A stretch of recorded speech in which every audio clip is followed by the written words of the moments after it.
Wake up, New Orleans. Happy Tuesday. Welcome to the Good Morning Show. I am your host, Dr. Ashawn. So I am my super producer, Naren Sanders, is also in the building, pushing all the right buttons. Happy Tuesday, everybody. I want to start off this morning by giving a shout out to the New Orleans United Front for hosting their monthly town hall meetings on last night. NOF hosted the Honorable Darren Lombard, the clerk of Criminal District Court. Lots of information was given. They are in need of commissioners, commonly known as poll workers. So if you are interested, please make certain that you visit the Clerk of Court's website to look into how you can become an election day commissioner. They're in desperate need. They're also hiring, I'm told. So maybe you can go and take a look at what they're offering, and if it marries with what your skill, go over there and take advantage of that. There are a lot of questions around polling locations and making certain that there are enough polling places in each district, in each precinct. And it was a lot to be learned. We talked about the outcome of Saturday's election and what that meant. We talked about it by the numbers. I can tell you what, the East show up and show out every time that ninth ward comes out and votes. So shout out to y'all, because as we stated on yesterday, the turnout was more than the governor anticipated, but the turnout in New Orleans and Orleans Parish was more than even the state's average. So shout out to New Orleans, shout out to Orleans Parish, and again, shout out to the New Orleans United Front for hosting their monthly town hall meetings to educate our voter populace. I mean, everybody has an opportunity to attend something that is happening in this city around your civic duty. And each and every month, I think it's the fourth Monday, if I'm not mistaken, at Cafe Istanbul, NOF is hosting their monthly town hall meetings. Shout out to Chuck, too, for making space for that grassroots organization to have a place to host these events. And shout out to our elected officials and those of you who take your time to show up and share your expertise, and even just to attend, to be in the audience. And so, and listen, the food yesterday was sponsored by Senator Jimmy Harris. We want to thank him for doing that, and also Women of Action with Miss Vanessa. Thank her as well. She shows up every meeting to sign folk up to vote. So it's always something going on. We just have to make certain that we do our due diligence to get the information to folks so they can know that these things are going on. Because sometimes it's just a matter of not knowing that folk are hosting things, and that there are opportunities in your community to get the information. So again, shout out to New Orleans United Front and each and every individual who make it possible for folks to show up to get the information that is much needed. So I'm going to turn my attention, since we talked about the outcome of Saturday's election. Here we go.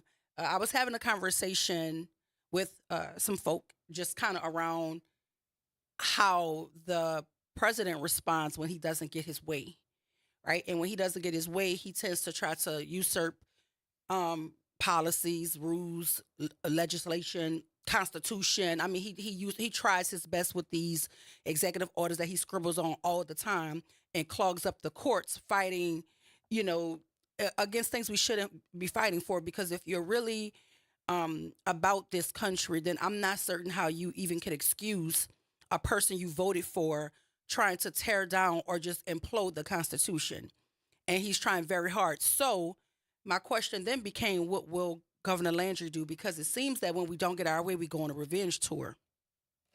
And, that's the energy I feel is going to happen, because he follows, his president.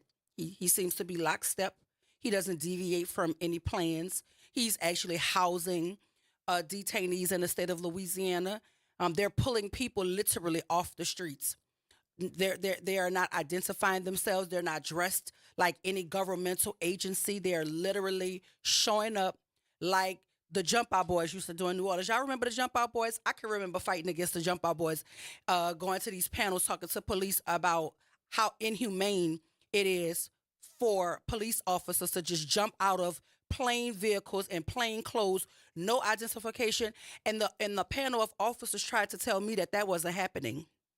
And I say, with all due respect, sir, it just happened to me.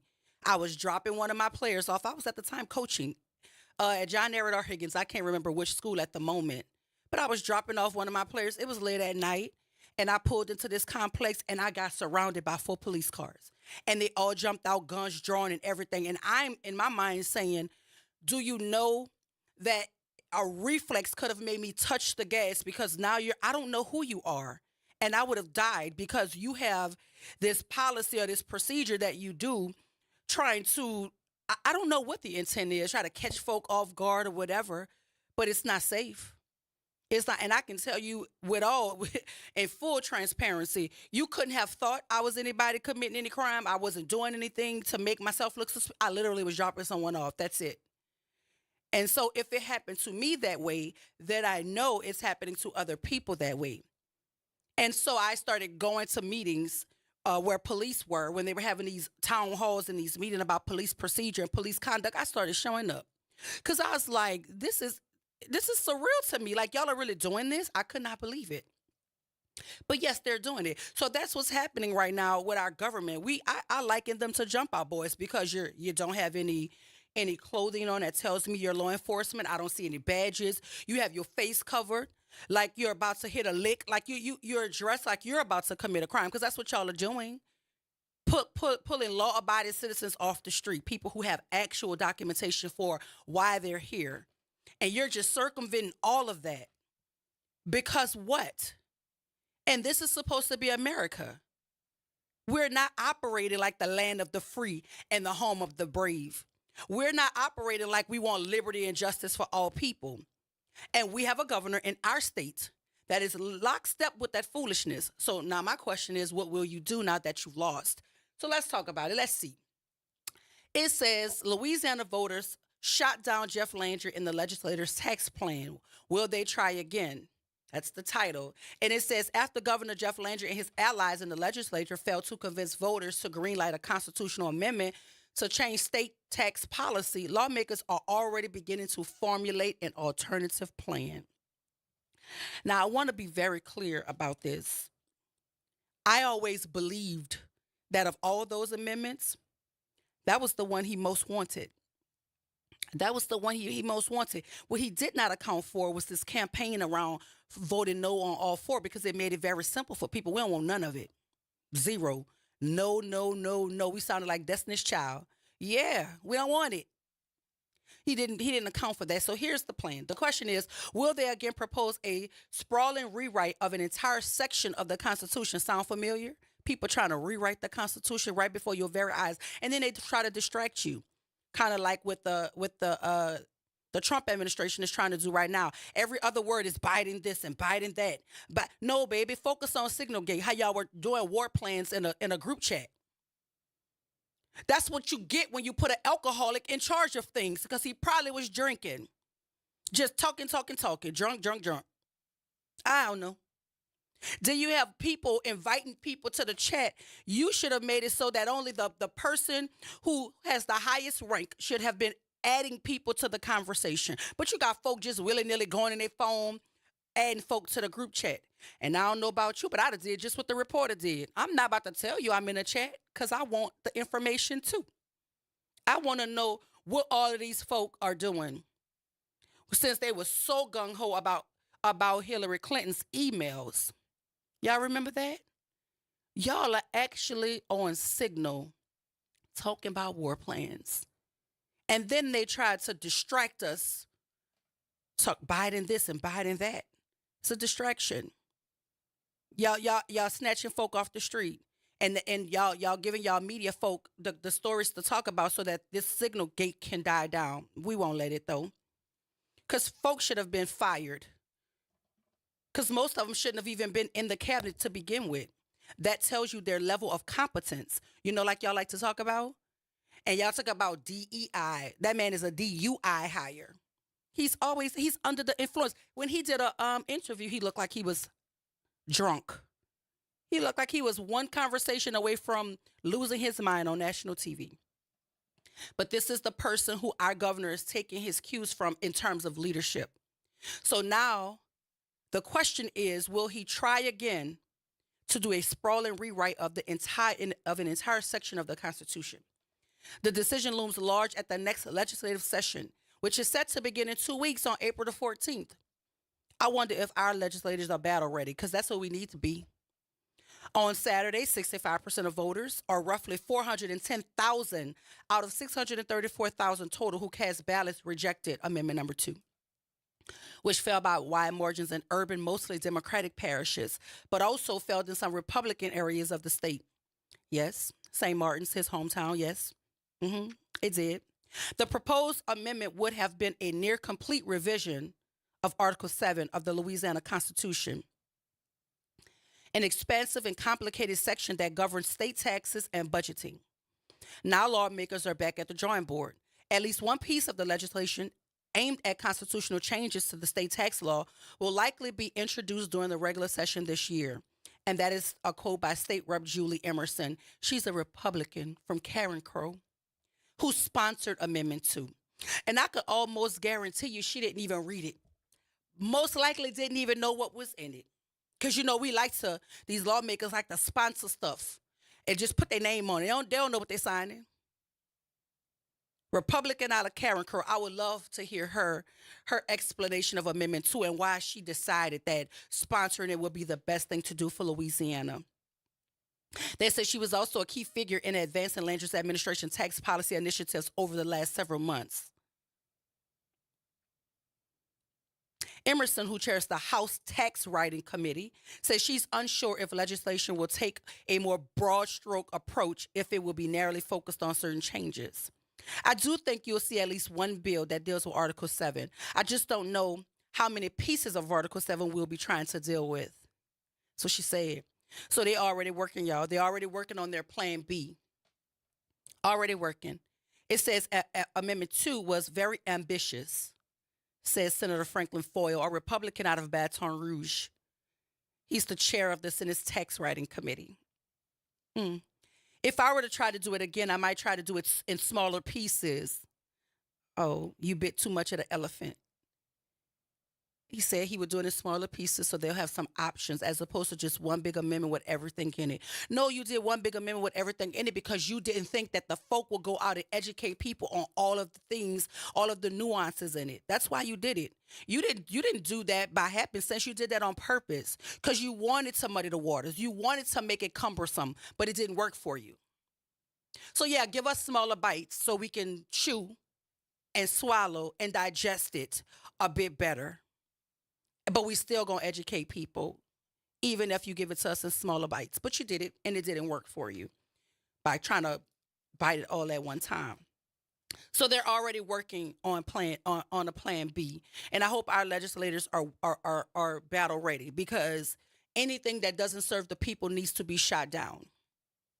Anything that is only going to further create a wealth gap between the haves and the have-nots does not work for the people. It needs to be shot down. And I am not talking nicely shot down. No. We don't want it. We want it to be as resounding as the results of Saturday's election. We don't want it. If it does not work for most people, we don't want it. Now, we're not going to love every piece of legislation, but we also know bad policy when we see it. If it doesn't feel good for already marginalized groups of people, then we should not put it into action. It's just that simple.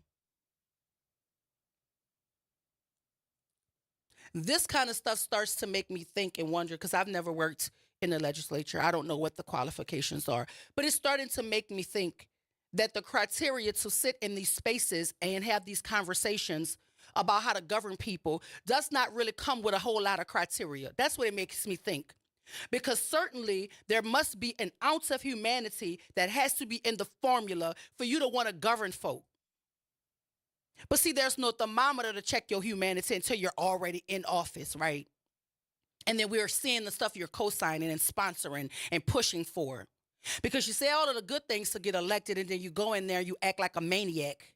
And you act like folk don't deserve to have their fair share of anything. You want to hoard all of the resources. And it's always folk who don't live in the areas that they're trying to write and sponsor bills about. Why is that? Kind of like when we getting all of this money from New York to come and decide school board races. You often have to ask yourself, why does a person in New York care about a school system in New Orleans, Louisiana? That's because these folk only care about collecting infinity stones. They want power all across the board. They want to own the thing that is public education, and they want to own it in every crevice of the country. That's why. So when they go and have these meetings in these different areas and they're smoking a nice, expensive cigars and drinking that top shelf liquor, and they're talking about all the poor people that they disservice with their actions, that's what they're doing. That's what they're doing. And they get to sleep comfortably, and their children get to be comfortably in the better schools. And that's why I said I stopped concerning myself with the folk who are the puppet masters. I start to focus on the puppets, because see, the puppets are closer in proximity to me. I can reach out and touch them. I can call them by name. I can drive past their school. I can see them at the forums, the puppets. And maybe if we make them more and more uncomfortable being agents for white supremacy, they'll either correct their behavior or move on out of our way and go disservice their own households or something. But that doesn't work for us here. These folk play the long game, and because Saturday happened, now they're already working on a plan B. Are we ready? Are we focused? Let's talk about it on the other side of the break. This is WBOK 1230 AM, what New Orleans is talking about all day long. I see you, James. Hold on for me.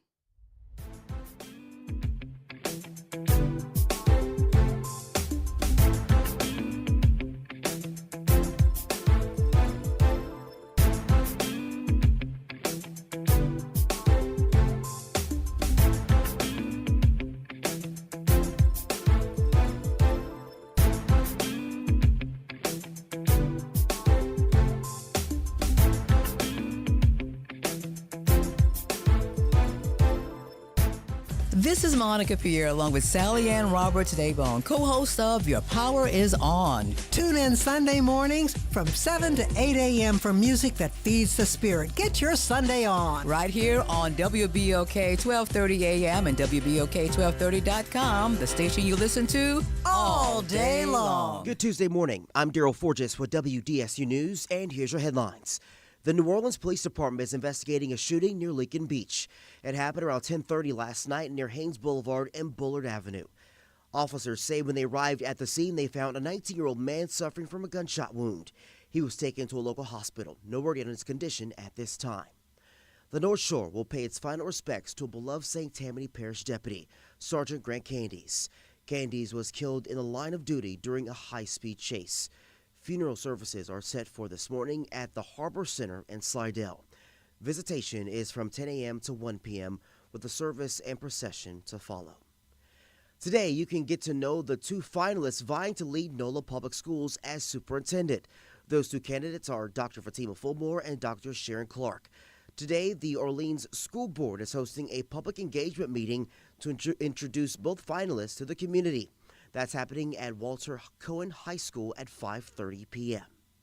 All right, turning now to the Pelicans. And with just 7 games to go in the season, the Pelicans are shutting down 2 star players. Zion Williamson and C.J. McCollum are officially out for the rest of the year. McCollum was diagnosed with a right foot bone contusion after sustaining the injury in Detroit. He'll continue his rehabilitation program, which includes rest and treatment. Meanwhile, Zion Williamson, who suffered a low backbone contusion as a result of a fall during the game on March 19th in Minnesota, will continue his recovery plan, which is also rest and treatment. I'm Daryl Forges, and that's your headlines for WBOK. Have a great day. Connect with NOLA Public Schools. Follow us on Instagram, Facebook, and X for the latest updates. Sign up for District Digest, our official newsletter where we share district achievements, celebrate student successes, and keep you informed about our vision of providing a high-quality education. And don't miss our school board meetings. Watch in person or live stream on YouTube. Stay informed. Stay engaged. Visit NOLAPublicSchools.com today. Again, that's NOLAPublicSchools.com.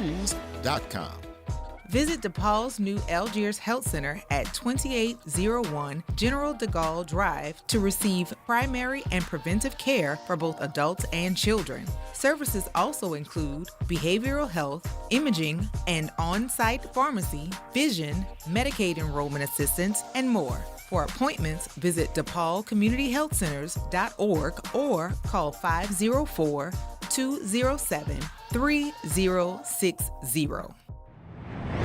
Making a difference in the community. WBOK 1230 AM. Good morning, wake up. The Good Morning Show. Good morning. On WBOK 1230 AM.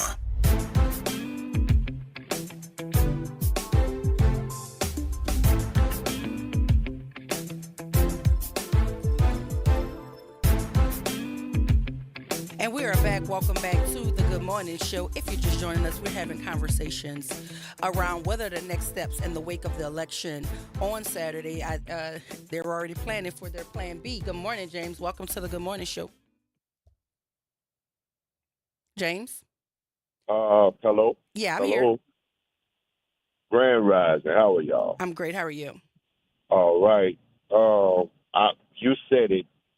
Just as you said it, when you asked the question and you read the part of the article where the lawmaker says, I would have done it in smaller chunks. Yes. The plan is to use all 4 years of the governorship to make small concessions to us, and then slide in. You have no choice. Well, this is a good bill. The only thing is, we have to rewrite the Constitution, or we're gonna have to make a change to the tax base. So the next time these 4 amendments pop up or something like it pops up, you're gonna get a whole lot of fluff, fruit, all the good things you want out of life, but just going to have this one little thing that we're going to have to concede on. And then what's going to happen is if the Constitution gets rewritten, they can go back and roll all that back on. We just got to be smart and vigilant. But they told you what the plan is, and I'm glad you highlighted. I didn't know you were going to, the lawmaker was going to even have the decency enough to put that in the paper. Yeah, well, they're bold. The devil tells no lies. He will tell you what he will do. Yeah. It's on you to believe. Yeah. So there you go. And good job, Louisiana. I'm going to say that. Good job. Absolutely. I was telling my wife on the ride, and it's like I would say no to everything coming out. You said pain, embrace some pain, deal with it, suck it up, pain it in. Yes, indeed. I appreciate you, James. Thank you so much. Have a blessed one. Good morning, Pop. Welcome to the Good Morning Show. Good morning, Dr. Wise. Good morning. I just don't know what to say about you. What I done now? First thing, they're gonna figure you paying me. I never met you. All I know is you're a young woman from Algiers like I am. But besides you being so knowledgeable about so much, you just tell it like it is. You don't hold nothing back. But there's one gift that I see that you have that a lot of people don't have that live in a house together. You are willing to tell everything about yourself, how you think, how you see things, and you don't hold nothing back. I've never, all my years on the planet, I have hardly seen a person like you. God has really favored you and made you one of his flowers.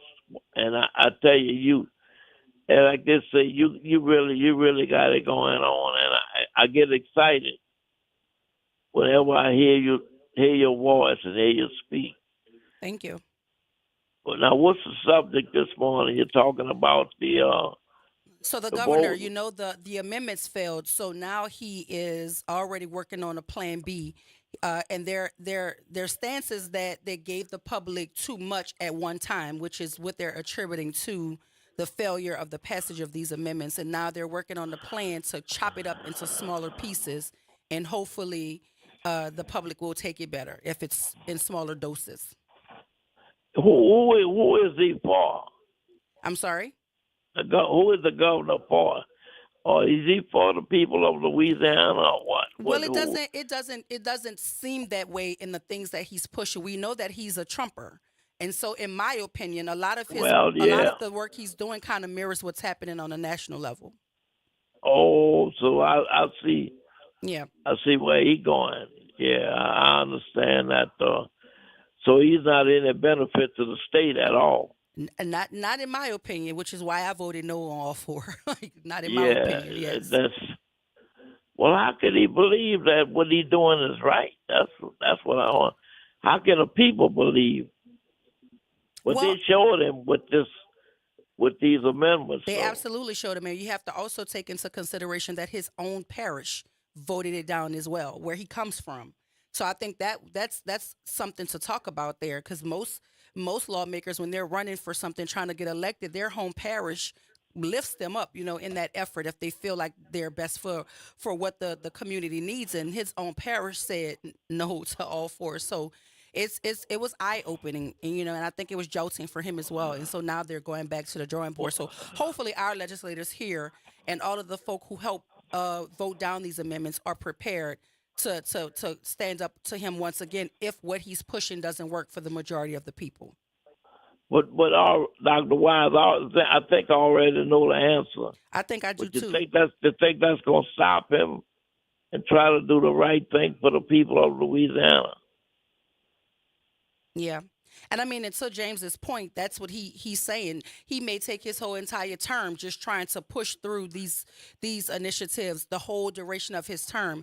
And so you have to ask yourself, why would anybody want to lock children up as young as 14 in adult prisons? Well, when you look at the fact that we're investing $39 million into the prison industrial complex, but we're trying to close schools and dismantle the Department of Education, then you have to know that this is not actually about building kids up and rehabilitating kids in a way that is productive for society.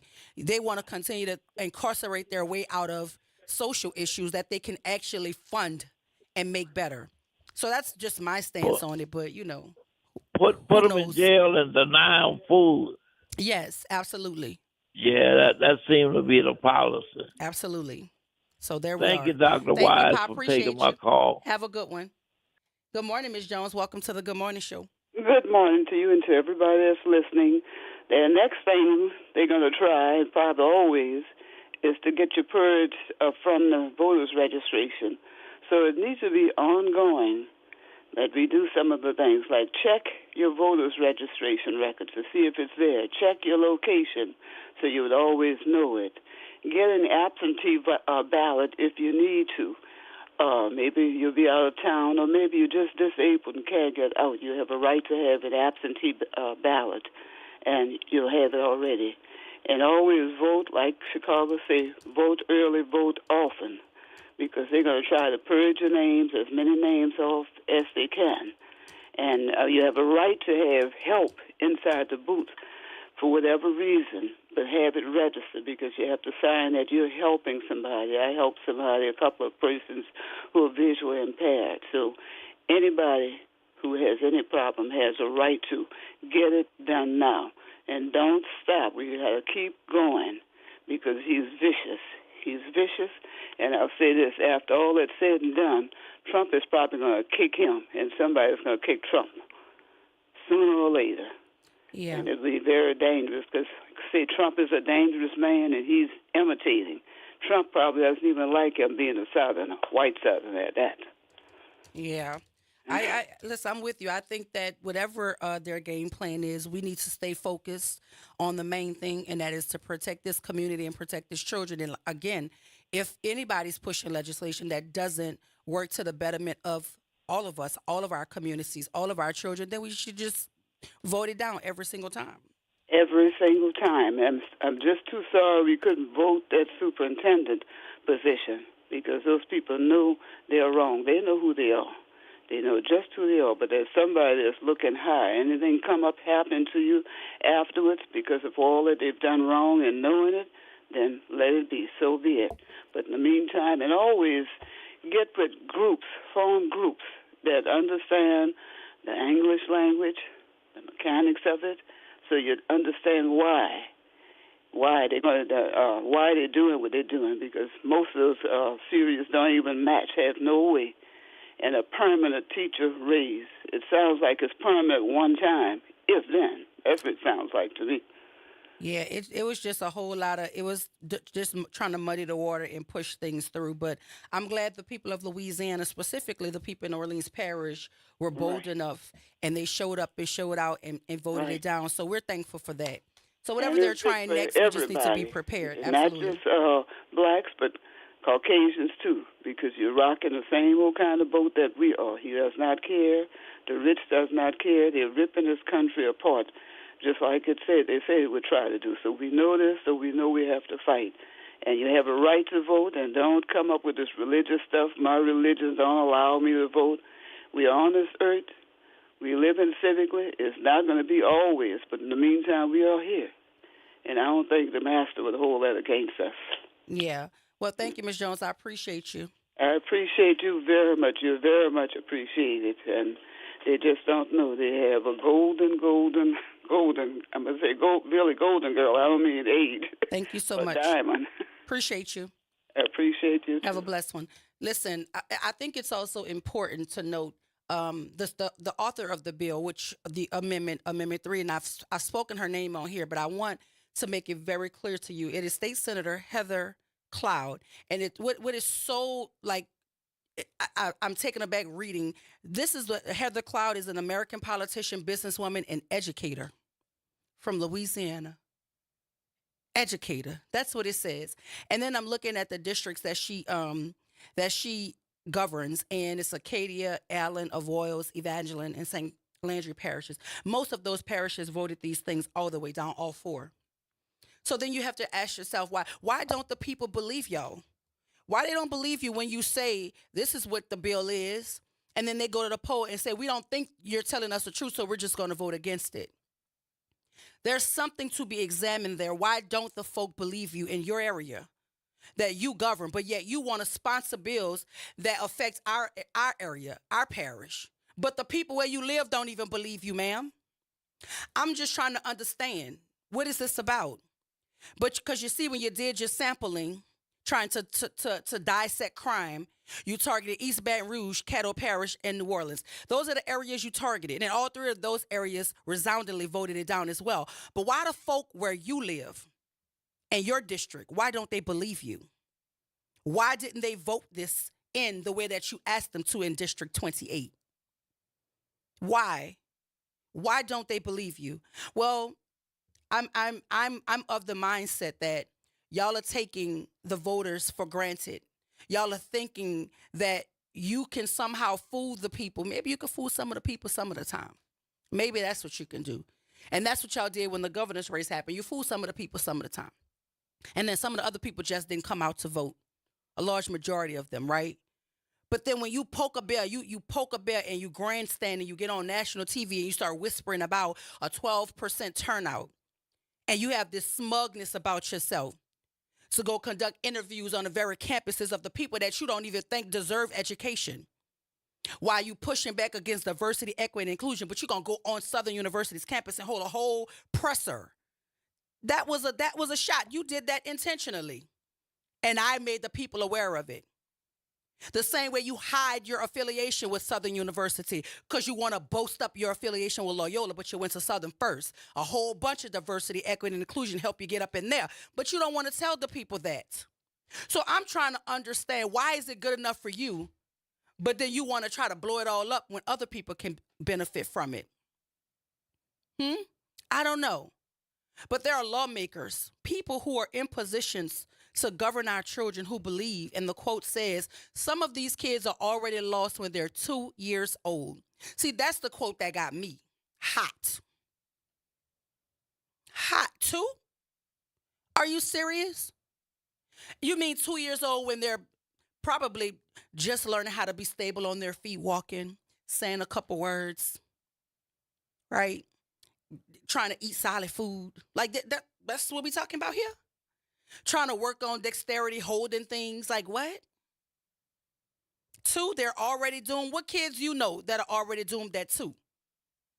Which one of them? That's why I keep telling y'all like to pretend you're pro-life, but you're pro-birth, because babies and human life, they only matter when they're brand new, brand spanking new, when they start to actually create some identity for themselves, when they actually start to say words, when they actually start to be able to formulate brain activity, y'all don't want them.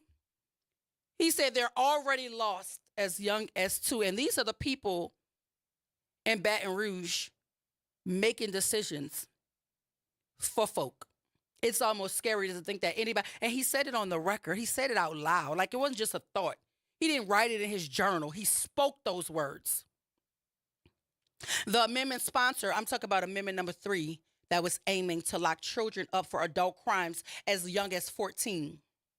Or any discretionary crime, because, we were going to pull the crimes that were already listed. We're going to strip them out of there. And we was going to give the discretion to the legislature.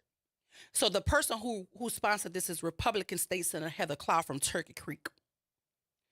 Says the limits on charging children as adults have hamstringed Louisiana from being able to address juvenile crime. She can't be serious. Some of the bill supporters have expressed a deeply pessimistic view of Louisiana's youth population.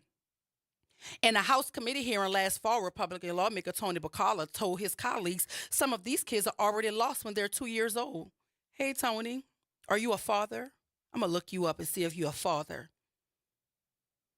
Because I would hate to think that you're out here actually parenting human life with that sort of thinking in your brain.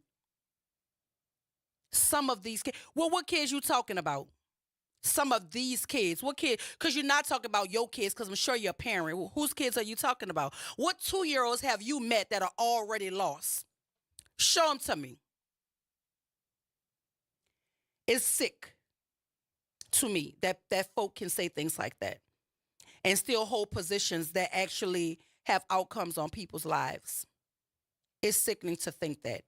But anyway, I'm done talking about Tony and Heather from Turkey Creek, who calls herself an educator, but she out here sponsoring bills that will put kids in adult institutions as young as 4, and sided with her colleague who thinks kids are doomed at 2, but she's an educator. Well, let me see. Well, I'm trying to figure out what, because, like a lot of folk call themselves educators, but we don't know. She might be homeschooling her children, calling herself educator. I don't know. I'm going to look into it, because it's just not making any sense to me. The math ain't mathing. Heather Cloud from Turkey Creek. That's who sponsored proposed constitutional amendment number 3. And then she had the audacity to say, I am a strong advocate for what is right, and I value my constitutional right to vote. But do you value the Constitution because you're allowing your governor to try to usurp it like the president is doing? Do you value your Constitution or just your constitutionally protected right to vote? These people, I would love, I promise, I would love to be in Baton Rouge having these kind of conversations with them. Because if I was the legislator, I would literally be making this very plain for them, making it very personal for them. How would you feel if somebody referred to your children as a lost cause at 2 years old? But we know dog whistles when we hear it, because we know the children you talking about. That's why you did your data collecting in East Baton Rouge and Caddo and in New Orleans, because those are the kids you talking about. You ain't talking about the kids that you govern in Turkey Creek. You're not talking about them. You're not even talking about the ones that you probably gave birth to. You talk about the ones where you did your data sampling at. That's why you targeted those areas. And then you let your governor talk you into sponsoring that ridiculous amendment when there are already guardrails to charge children for adult crimes should they commit them. There are already parameters for that. So why are you trying to rewrite things? Why are you trying to wipe the slate clean and use your discretion on how we want to charge kids? Because if we let lawmakers who believe children are a lost cause at 2, if we're letting them decide what crime suits a child to be treated like an adult, we're going to be in some scary water. Because certainly he wouldn't look at my son as a young man if he looked at 2-year-olds as lost causes. He has no discretion. None. Zero. I have a almost 4-year-old godson, and are you telling me that he's lost already? He's not yet 4. And every time he does something, my godson, that he thinks is not the right thing, the first thing he say, Nanny, you mad with me? And I'm like, no, I'm not mad with you. I would never be mad with you. What, you can't do anything to make me mad. You're 3. You're doing what 3-year-olds are supposed to do. Every single time he does something, he wants to know, Nanny, are you mad with me? And this is the baby. These are the babies that you saying are lost at 2.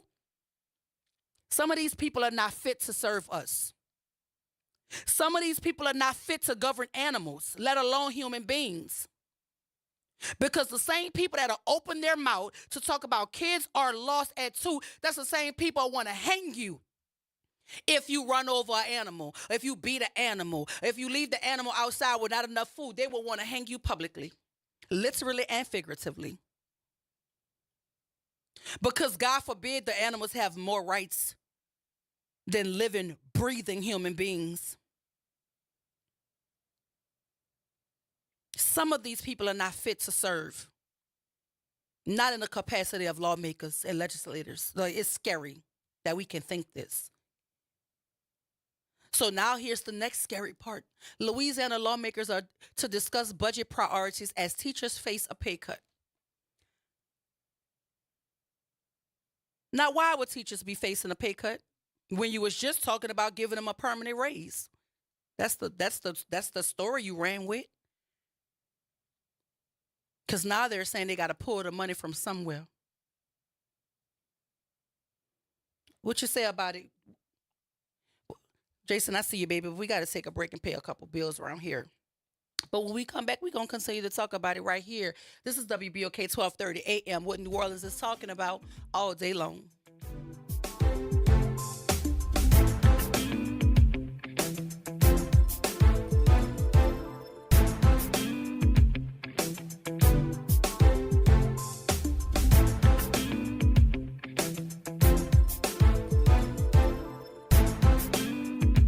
This is your news update for WBOK 1230 AM from WDSU. For all your news and weather, watch WDSU News, New Orleans' leader in live, local, late-breaking news. Today at noon and 4 p.m. Warm and muggy with a chance for a spotty shower. Most of us staying dry, though. Mostly cloudy skies with highs in the low to mid-80s. Overnight lows this week are also warm, only falling to the 60s and 70s. Wednesday to Saturday, we have the chance to reach 90 degrees. Highs will be in the mid to upper 80s with a few 90s very possible. Rain arrives Saturday into Sunday. From the WDSU First Warning Weather Center, I'm Raven Richard. It's tax season, and at LifeLock, we know you're tired of numbers. But this one you need to hear. $16.5 billion. That's how much money in refunds the IRS flagged for possible identity fraud last year. Now, here's a good number. $100 million. That's how many data points LifeLock monitors every second. If your identity is stolen, we'll fix it guaranteed. Oh, one last number. Save up to 40% your first year with promo code NEWS. Visit LifeLock.com for the threats you can't control. Terms apply. This is the story of the one who, as a maintenance specialist for a historic high-rise, knows that vintage charm historically needs constant attention. Which is why when it's time to upgrade turn-of-the-century mechanicals, they turn to Grainger. With easy access to 1 million-plus products and the scale to deliver when and where you need them. The right tools and supplies are never far away. So the one can keep that vintage building running like new. Call, click Grainger.com, or just stop by. Grainger, for the ones who get it done. The New Orleans Jazz and Heritage Foundation is the nonprofit organization that owns the New Orleans Jazz and Heritage Festival, presented by Shell. With the funds generated from Jazz Fest, the foundation invests in Louisiana companies through economic development, cultural enrichment, and free educational programs. To learn more about what the New Orleans Jazz and Heritage Foundation does, please visit www.jazzandheritage.org. Hey, Pontchartrain Park. Thanks for listening to WBOK. Good morning, Wake Up. The Good Morning Show. Good morning. On WBOK 1230 AM.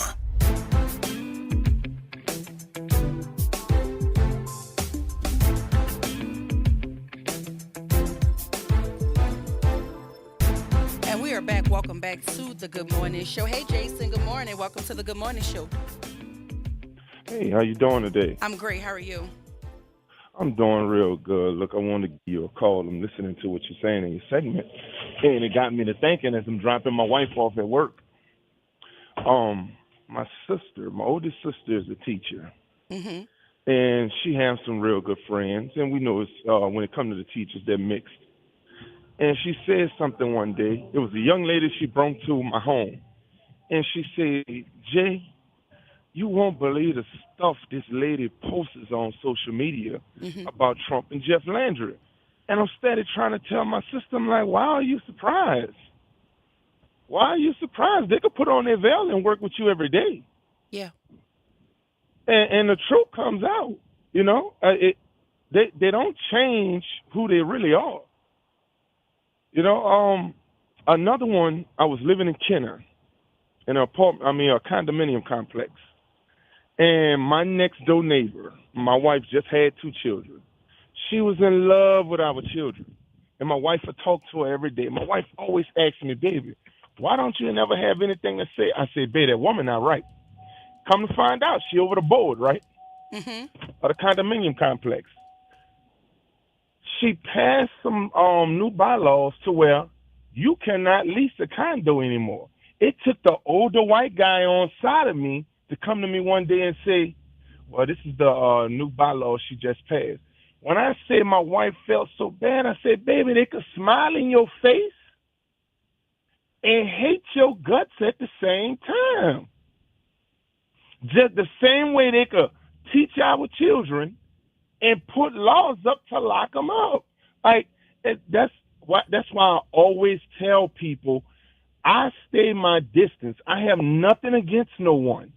But once you show me who you are, it is what it is. And I think that's what we all need to start, how we all need to start moving in the future. These people constantly show us who they are. I don't care how nice they is. This is them. Yeah.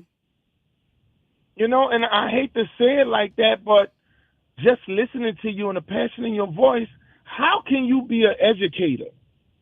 Teaching young black kids in New Orleans, East Bay, everything you called out, that's all black areas. Yes. So obviously you felt this way the entire time. And, you know, it triggers something in me because you literally educating my babies. Yes.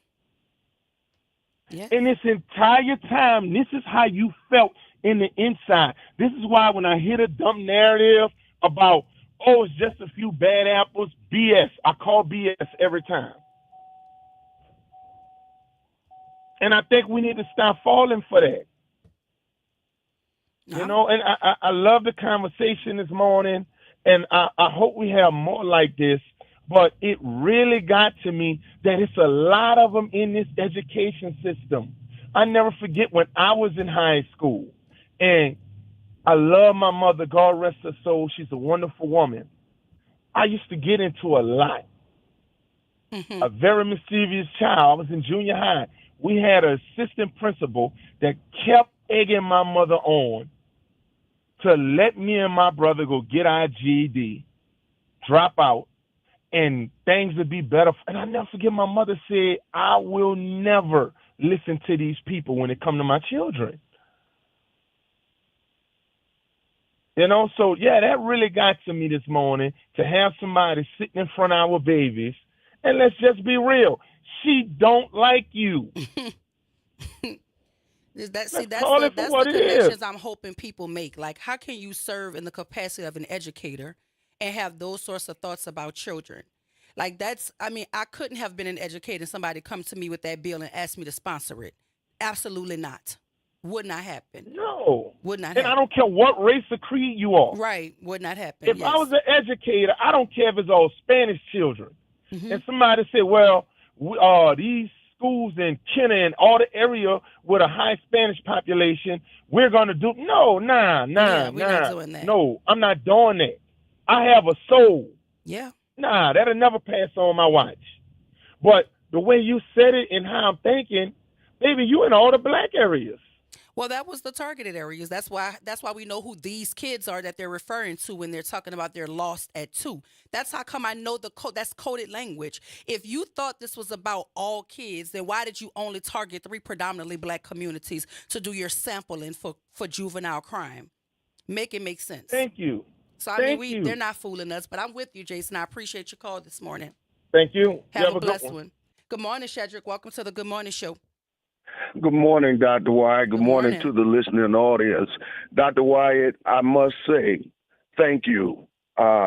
Between I mean, you with educating us in reference to these those 4 amendments. Thank you. And I want to issue a challenge out to the Democratic Party here in New Orleans, as well as the state of Louisiana. Maybe Dr. Ashanta Wyatt should be in charge of the get out and vote effort. Let's build upon this momentum. And the reason why I say you should be in charge of it is because of what you do. Your boots are on the ground, like that blues song, Where Them Fans At? You are everywhere, and thank you for what you do. Now, Democratic Party, it's time to step it up because we can beat the half-pint Trump. You have a good one. Have a blessed one. Listen, whatever needs to be done, my only focus is to make certain that we are informed. Our communities, especially when there are targets on our back. And in New Orleans, I know ain't never back down. Ain't never. No retreat, no surrender. That's how I was raised. That's the city that raised me. I don't know this attitude of lay down and be trampled on. I don't know that attitude. And so for me, it's about making certain that if you're going to come for us, you're going to leave knowing that you were in a fight. You understand what I'm saying? Like, you're not going to just come here and do what you want to. No, you're not. No, you're not. Yeah, we let the good times roll all the time. But we also have that attitude of don't start no stuff, won't be no stuff. That's literally who we are. We play hard. Yes, we do. But don't send for us. Don't send for us. Do not do it. And that's what Saturday said. Don't come for us. Don't do it. Stop playing with us. That's the attitude. And so when you have politicians and lawmakers and legislators talking about children are lost as young as 2, I don't think they're fit to serve. And you want to censure people for saying truthful things, but you don't censor those sorts of statements, broad, blanketed statements about kids at 2. I want him to show me a sample of children that you can point to who you believe they've shown you something that makes them a lost cause at 2 years old. What did they do? Throw the sippy cup off the balcony? What? Flush your cell phone down the toilet? What did they do at 2 that warrants you to say they're a lost cause at 2? And he said it. He didn't just think it. He didn't write it in his private journal. He said it in committee. I don't think he's fit. And that's Mr. Tony. I don't think he's fit.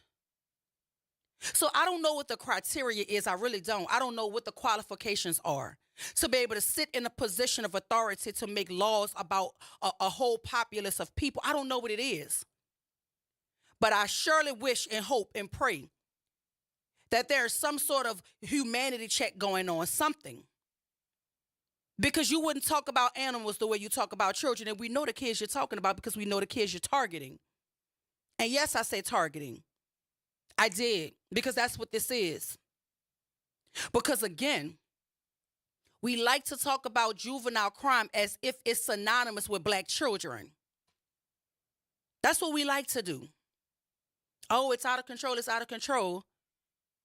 But you act as if it's synonymous, if it's exclusive to black children. I hear what you say, but I also hear what you don't say. I hear a dog whistle. I hear it. I can sniff you out. And that's what make a lot of people uncomfortable around me, because I'm going to call a thing a thing. Every time. Especially when you aim it at my babies. Especially when you aim it at my children. So I wonder why. I wonder if Heather Cloud is asking herself in the wake of the election why the folk that she governed in her own district didn't believe her when she said that this amendment was good. Why didn't they believe her? What do they know that we don't know? Because this country can't tell me anything about being serious about violence until they start making legislation, creating conversations, doing something about domestic terrorism. Y'all like to talk about a lot of things, but y'all surely don't want to talk about domestic terrorism or common sense gun control, which perpetuates domestic terrorism, that have young white boys walking into school shooting up kids or going into churches shooting up kids. And see how you respond to stuff like that? Oh, you bring him to Burger King. So you're allowing him to think that what he did is what? acceptable? Or when y'all allow these people to create GoFundMes to support the chaos that is domestic terrorism? We hear the things y'all don't say. We see the things you're doing. You're targeting our babies and you're insulating y'all domestic terrorists. But I'm going to call a thing every single time. Get your hands off my kids if you don't want to go to war with us. It's just that simple. And I don't believe nobody in Turkey Creek have any understanding of the trajectory of the landscape here as it relates to children. Because these are broken systems that perpetuate a lot of the violence that we're seeing here. But y'all ain't trying to rehab the systems. Y'all are building more prisons.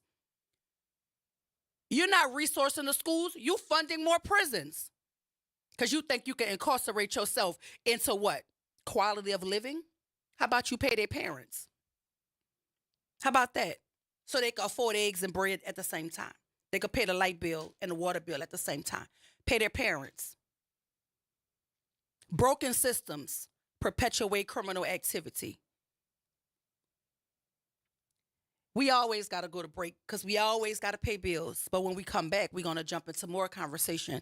At the 8 o'clock mark, we're going to talk to Kershell Stipe, Senior Manager of Health Promotions with the Louisiana Campaign for a Tobacco-Free Living, talking about Take Down Tobacco Day, a national youth movement. Stay with us right here, WBOK, 12:30 a.m. What New Orleans is talking about all day long.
WBOK 1230 AM New Orleans.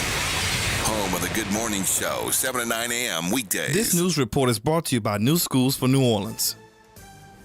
I'm Bree Wood with 4 things you should know with BIN News. The Boulder, Colorado NAACP chapter is closing due to conflicts with the city and national NAACP following demands for the police chief's resignation. The city released a statement saying they were sad and disappointed over the closure. Forecasters warn of higher than usual pollen counts across much of the U.S. this year, with an intense allergy season expected to last into autumn. Allergy sufferers should prepare accordingly. The Los Angeles Times is suing Mayor Karen Bass over suspected deleted texts during January wildfires. The lawsuit claims allowing officials to destroy or decide what information is subject to law sets a dangerous precedent. And the women's basketball tournament field is set. UConn and Texas punch their tickets to the next round with wins on Monday. Next up, UConn will meet UCLA on Friday in Tampa, Florida. Texas will take on South Carolina in the other matchup. Get BIN News on demand 24/7 on the iHeartRadio app.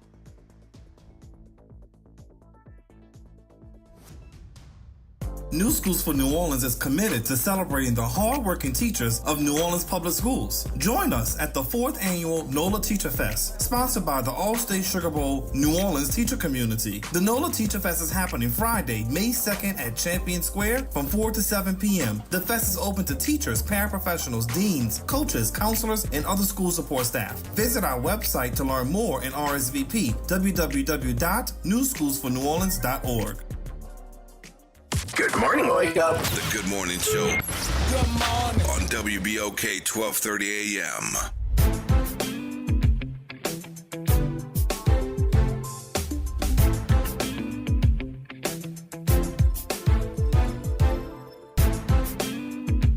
And we are back. Welcome back to the Good Morning Show. I am your host, Dr. Ashanti White. Shout out to my super producer, Nyron Sanders.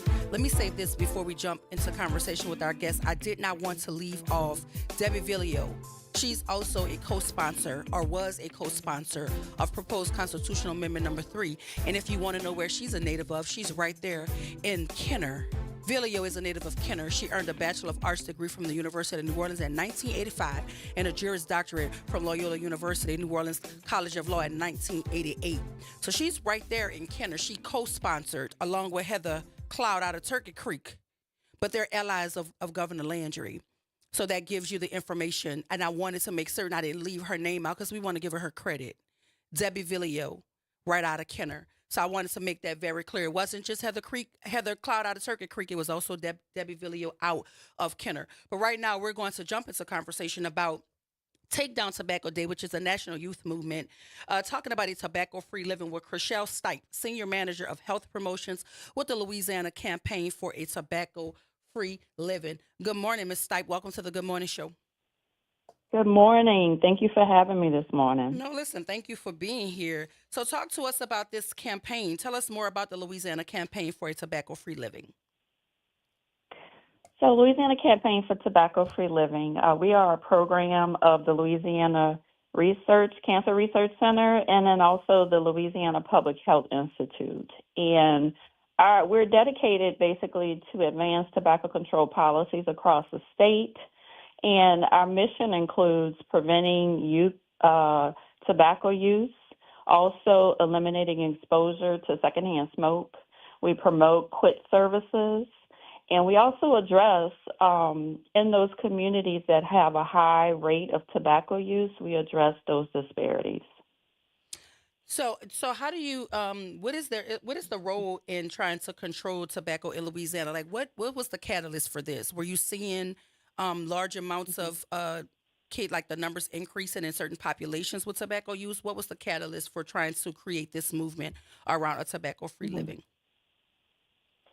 So Take Down Tobacco Day was originally known as Kick Butts Day, and it's April 1st, and it's a youth-led national movement. It's been going on for a while because in the past there was a large tobacco use amongst children. And of course, in the past, we know there were different types of tobacco use, smoking, chew, dip tobacco. But these days, we see our trend with vaping.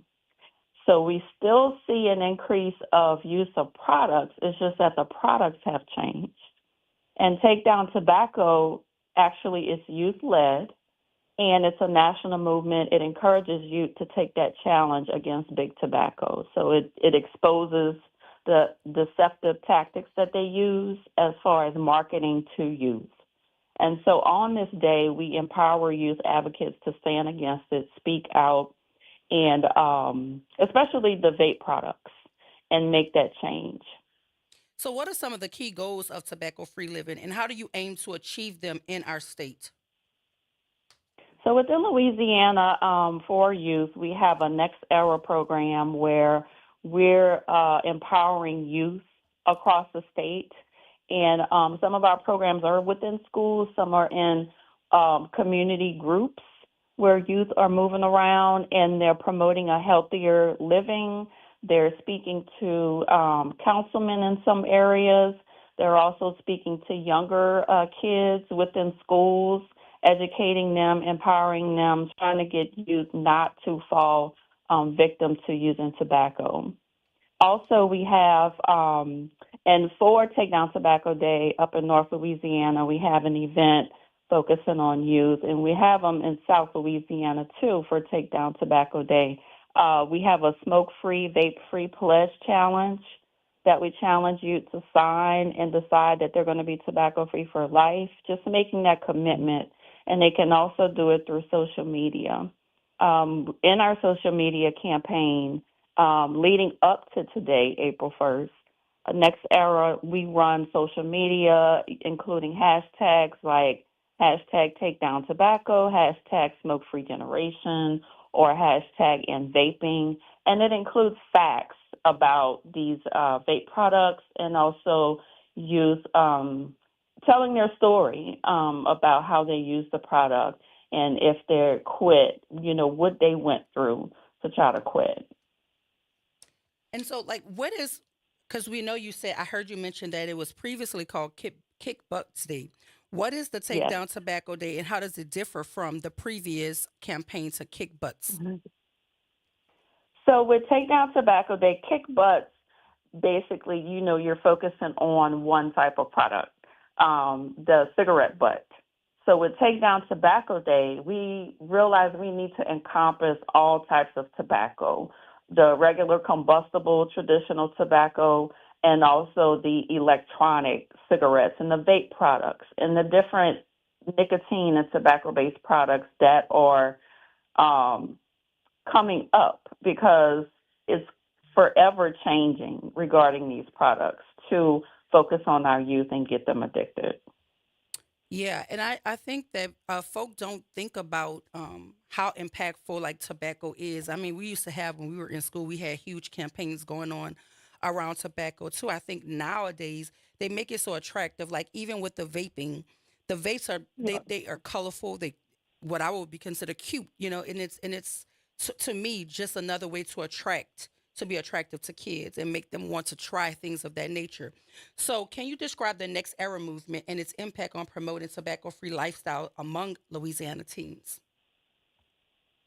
So yes, our Next Era movement, we train youth to be able to talk about, what they want as far as policy change, and also encourage schools to pass vape-free policies and consequences that aren't negative consequences, because we see a lot of suspensions happening within schools. And so we're trying to work with schools across the state to help them implement more positive educational type consequences for being caught with vape products, instead of sending kids, having them suspended all the time, sending them to the alternative school. That really doesn't help them, because we want to look at this as an addiction. We find that youth are using these products. They first start using it because they're curious. And like you said, they're attracted by the different flavoring and how cute the products looked. But then they become strongly addicted to these products, where they're using it, they need it. They're using it to help them cope with stress. We know adolescents always deal with stress, different things that's going on. And it's just another method that they're using to cope with stress. But we realize that using these vape products also increases their anxiety and affects their attention span and their learning. So, what are some of the hard facts as it relates to vaping? Because there are some misconceptions out there as well. Can you talk to us about the hard facts and the misconceptions? Sure. So vaping was actually promoted by tobacco companies as a safer product than smoking cigarettes. And it's not less harmful, we know that. It's not a safe alternative because there are different metals in these products, and there is a chemical called diacetyl that affects the lungs. It actually causes popcorn lung, it's the flavoring that you have in foods that we ingest, but it's harmful for you to inhale. So there are harmful effects of vape products. Even there's been research and studies showing the possibility of developing cancer from using these products. So it's been promoted as healthier. It's attractive. We find that youth who normally wouldn't even try a regular cigarette or other tobacco product, but they're most likely to try a vape product because of the way it's been marketed over the years. So we, throughout the community, we have set up vape town halls in different areas of the state where we, some of them we focus on adults to get feedback within communities to see how we can address the issue of youth using vape products within their communities. And we've also had a symposium in Baton Rouge that focused on youth, where we have youth at the table that's providing us feedback on what they see and what they know that peers are doing, giving us advice as adults who are trying to handle this issue on what we should be doing from a youth perspective. So we're including youth, we're including parents, school administrators, in our work, getting feedback from them, and then working on a call to action to address the issue across the state. And I know we have parents who are avid listeners of our station. Can you talk to us about the warning signs of vaping? Definitely. There are different types of products out there. They look like simple daily office supplies or school supplies, and you may not realize that it may possibly be a vape. There are vape products that looks like a computer mouse. Some vapeware that's a hoodie with the actual string in the hood is a vape pen. So for parents, if you notice that your child has a strong cough, a dry cough, that may be a sign that they're vaping. If they're secretive a lot, that may be a sign that they're vaping, because we're talking about addiction here. And if you see just kind of some weird items, products in their room with a weird looking type of charger, that could be a vape product. So it's just a matter of parents being involved, being alert, and asking, simple questions. Also, if you're around and all of a sudden you smell a strong fruity flavor, all of a sudden like a burst of strawberry or mango or just an odd scent out of the blue, that's a sign that someone may be vaping around you. And what about the statistics around teen vaping? Can you talk to us about those numbers? Yes.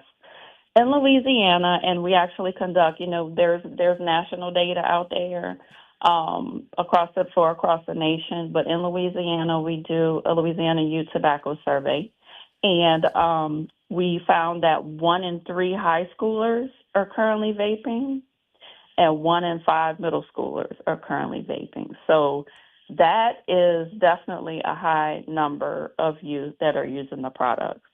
And what would be the top reasons for that? Have you investigated the reasons behind that? 1 in 3 and 1 in 5? Yes. Many youth vape because they're curious. And we do have laws, vape laws that fall under the tobacco law that retailers are not supposed to sell youth products. Anyone under the age of 21, it's illegal. But there's a way for them to get it. It may be a family member that buys it for them. Some people within the state, some parents think it's okay for the youth to vape because, again, they've received that message of that it's a safer product than smoking cigarettes. So peer influence, and then the appeal for the flavor products. And then once they initiate it, it's the stress that keeps them using the product. So they're using it to cope. Yeah, and so I when I see the vaping product, they're extremely attractive. The flavors are flavors that you would think, that may taste good, like they're colorful, they're designed well, and I know that that's just catering to a more youthful pool of people. But can you talk to us about what is the Smoke Free Pledge Challenge, and how does it encourage youth to take a stand against tobacco use? So yes, the Smoke Free Pledge Challenge participants, they have a chance to sign. It's called the Tobacco Free for Life Pledge. And there's also a Vape Free Pledge. And this pledge is to help make their commitment public through social media or at any youth events that they go to. So basically, once they learn about these products and their harmful effects, basically making them say, okay, decide, I'm not going to start that. And then pledge to yourself that you're not going to engage in these harmful products. And how do you reinforce tobacco control laws and use initiatives like Take Down Tobacco Day to amplify public awareness? So the goal is to motivate youth and then also adults. When they see the youth out there motivating themselves and others and taking action, you actually see youth are empowering themselves. So our goal is to create awareness, just like, tobacco companies have billions of dollars to do marketing. to push products. So we're counter marketing that. So our goal is, and of course we don't have that much money like they do to get the word out, but that's our effort, is to counteract what the tobacco companies are doing. So dispelling those myths, those things that people think what vape does, and just educating youth and adults. Many youth are using these products and their parents don't know. And not that we're trying to, get youth in trouble or expose them, but many of the parents do not know that their youth are using these products. There's ways to get it from black market online. And so there's some regulation that's supposed to happen, but a lot of times it doesn't. And where can we go if our kids or students wanted to take the pledge or participate in the texting program? What is the text number, and is there a website or anywhere we should go to participate in the pledge? Yes, so they can go to www.tobaccofreeliving.org to get information on the pledge. And for youth who are looking for ways to quit or thinking about quitting, it's very easy. We created a text-based program that's available to them that youth would use, because we know that youth they're always on smartphones and devices and would prefer that over speaking on the phone. So a person can text VAPE FREE, VAPEFREE, to the number 873-373. Well, thank you so much, Ms. Stipe, for joining us this morning. If you just joined the conversation, you missed a good one. We were talking about Take Down Tobacco Day, which is a national youth movement, with the Senior Manager of Health Promotions with the Louisiana Campaign for Tobacco-Free Living, Ms. Chriselle Stipe. Thank you so much for joining us this morning. Thank you so much for having me. Have a blessed one. Listen, we have to go to break and pay some bills, but we want to thank Ms. Chriselle Stipe for joining us this morning. And if any of this information is useful to you and you want to get involved with the campaign, you can text VAPE FREE, VAPEFREE, to 873-373 so you can get involved. But stay with us right here. We'll jump right back into the news right here on WBOK 1230 AM, what New Orleans is talking about all day long.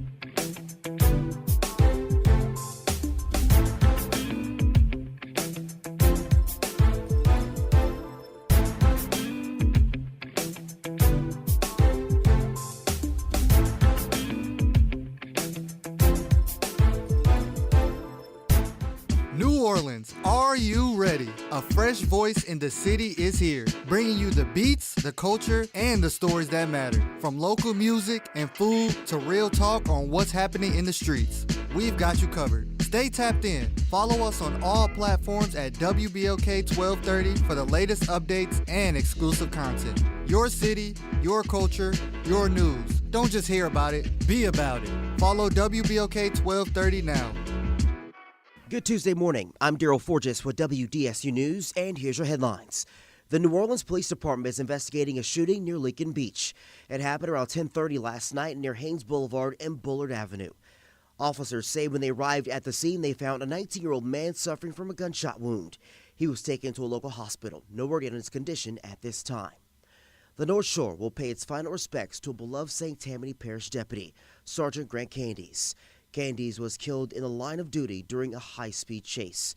Funeral services are set for this morning at the Harbor Center in Slidell. Visitation is from 10 a.m. to 1 p.m.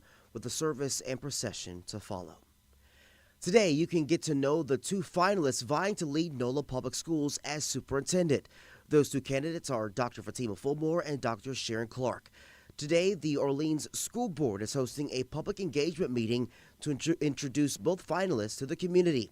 That's happening at Walter Cohen High School at 5:30 p.m. All right, turning now to the Pelicans. And with just 7 games to go in the season, the Pelicans are shutting down 2 star players. Zion Williamson and CJ McCollum are officially out for the rest of the year. McCollum was diagnosed with a right foot bone contusion after sustaining the injury in Detroit. He'll continue his rehabilitation program, which includes rest and treatment. Meanwhile, Zion Williamson, who suffered a low backbone contusion as a result of a fall during the game on March 19th in Minnesota, will continue his recovery plan, which is also rest and treatment. I'm Daryl Forges, and that's your headlines for WBOK. Have a great day. Visit DePaul's new Algiers Health Center at 2801 General de Gaulle Drive to receive primary and preventive care for both adults and children. Services also include behavioral health, imaging, and on-site pharmacy, vision, Medicaid enrollment assistance, and more. For appointments, visit DePaulCommunityHealthCenters.org or call 504-207-3060. Making a difference in the community. WBOK 1230 AM.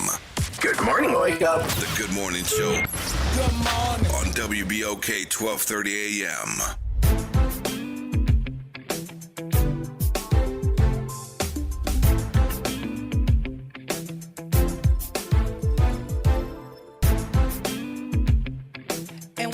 Welcome back to the Good Morning Show. I am your host, Dr. Ashan. So I shout out to Nara Sanders, our super producer here at WBOK. I want to once again thank our guest, Chriselle Stipe, the Senior Manager of Health Promotions with the Louisiana Campaign for a Tobacco-Free Living, for joining us this morning. And we're going to go straight to the phone lines. Good morning, Miss Alicia. Welcome to the Good Morning Show. Good morning to everyone. Dr. Wyatt, I'm still stuck on that 2-year-old comment and how they can tell at 2 years old whether they're going to be criminals or what have you. Yes. As a public health nurse, a former public health nurse, we had to do the Denver Development Screening Test. This was a test out of Denver, Colorado, that had milestones that children are supposed to meet at certain ages. I'm sure you're familiar with tests that have milestones. At this age, you should be doing this. Okay. I would like for that legislator to prove what they said, that at 2 years old, they can determine if a child is going to be a criminal, if a child is going to be a good citizen, or what have you. And I used to administer those tests all the time. The thing they used to get 2 things. First off, it was cultural. Like, for instance, we showed a child what we call bushes.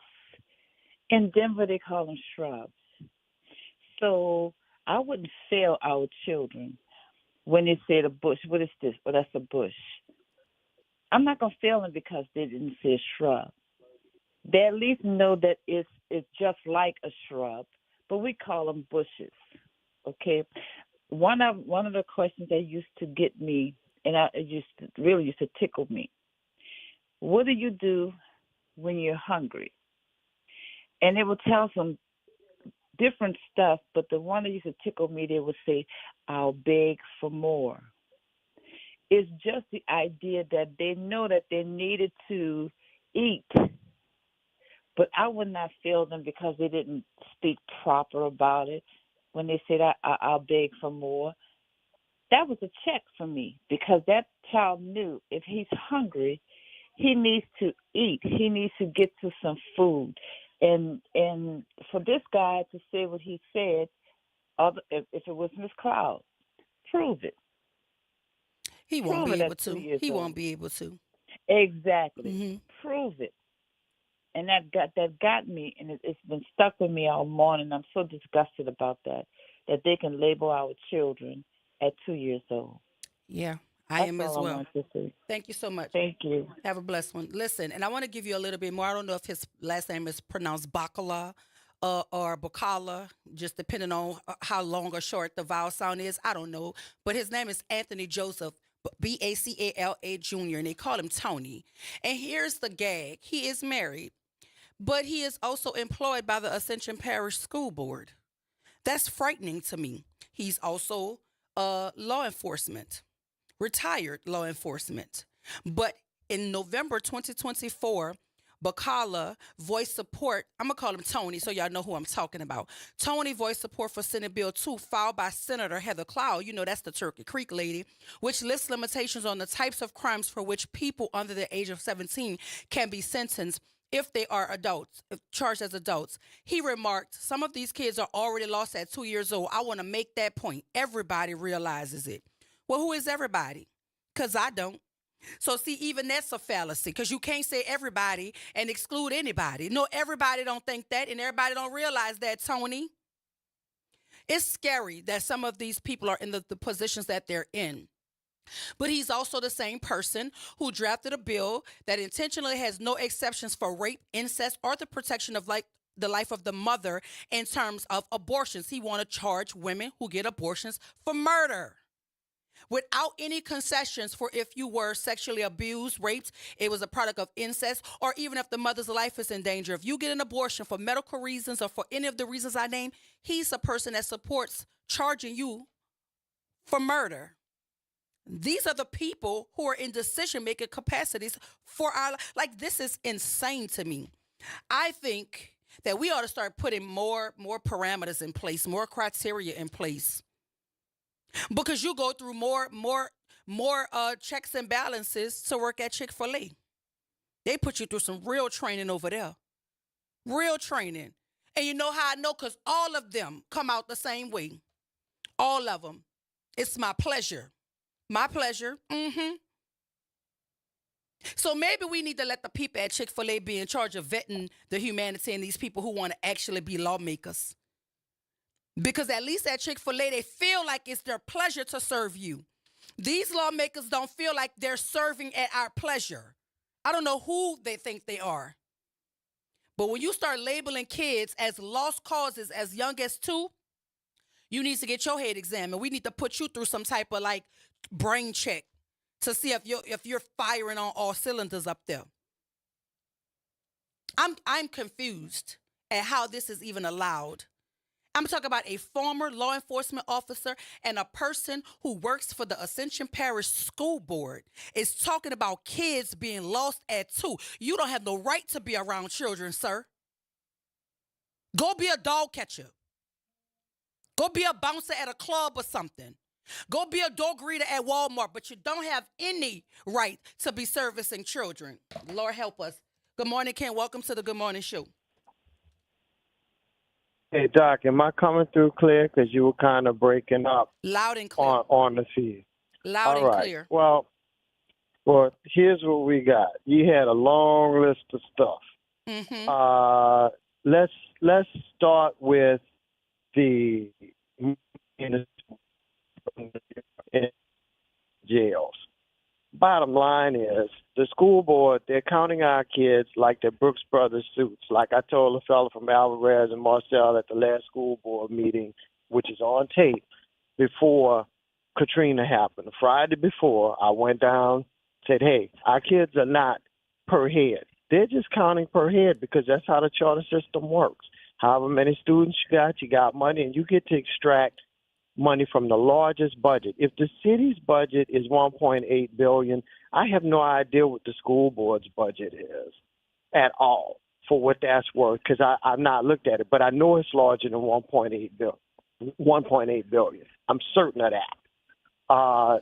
So they're trying to protect their interest system and the money and their ownership in the charter system. How does that tie to jails? Because it's like being in the Matrix. You know how they had the bodies in the fields in the Matrix, and those bodies provide power? Same thing for jails. If they lock up enough folks, they ain't spent $39 million for nothing. They lock folks up, they get that per head count. Yes. So they get it while they're in school, and they get it while they're in jail. That's how they getting down with it. Oh, the amendments. Well, in terms of the amendments, guess what? Those parishes that voted for it, I can tell you, I don't remember how many of them have prisons, but they all have one commonality. They're all run by a handful of people. So the tax breaks and the things that they were going to get, that would filter down to a handful of folks who would run everything in those parishes, and they would get to do whatever they so chose to do, which they already do. quite frankly.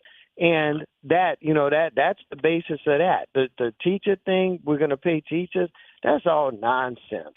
What we really need to be looking for is this $20 billion cut in Medicaid, which is going to cost jobs, which is going to take money out of our communities, and it's going to hurt people badly. And that's why Landry's doing all of these mini Trump things before Trump does it, and I'm sure he'll endorse that.